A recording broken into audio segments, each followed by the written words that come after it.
பெண்கள் நெற்றியில் குங்குமம் வைப்பதற்கு பின்னால் இருக்கும் ரகசியம் தெரியுமா? உங்களுக்கு அம்மன் பிடிக்கும் என்றால் இந்த பதிவை லைக் செய்து உங்களுக்கு பிடித்த இஷ்ட தெய்வத்தை கமெண்ட் செய்யுங்கள். இந்த மாதிரி ஆன்மீக பதிவுகளுக்கு எங்களின் பக்தி யூனிவர்ஸ் சேனலை பின்தொடருங்கள். முதலாவது, குங்குமம் அம்மன் சக்தியின் அடையாளம் என்று நம்பப்படுகிறது. பெண்கள் குங்குமம் வைத்தால் அந்த தெய்வீக சக்தி அவர்களை காக்கும் என்று சொல்வார்கள். இரண்டாவது, திருமணமான பெண்களுக்கு குங்குமம் மங்களத்தின் சின்னமாக கருதப்படுகிறது. கணவரின் ஆயுள் நீடிக்க வேண்டும் என்ற எண்ணத்துடன் பெண்கள் அதை வைப்பார்கள். மூன்றாவது, நெற்றியில் குங்குமம் வைத்த பெண்கள் இருக்கும் வீட்டில் லட்சுமி கடாட்சம் இருக்கும் என்று நம்பிக்கை உள்ளது.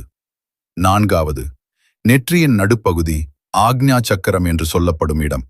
அந்த இடத்தில் குங்குமம் வைப்பதால் மன அமைதி மற்றும் கவனம் அதிகரிக்கும் என்று யோக சாஸ்திரம் கூறுகிறது. ஐந்தாவது, குங்குமம் திருஷ்டி மற்றும் தீய சக்திகளிலிருந்து பாதுகாப்பு தரும் என்ற பாரம்பரிய நம்பிக்கையும் உள்ளது. அதனால்தான் பெண்ணின் நெற்றியில் இருக்கும் குங்குமம் சக்தி, மங்களம், லட்சுமி கடாட்சம் மற்றும் குடும்ப நலனின் சின்னமாக கருதப்படுகிறது.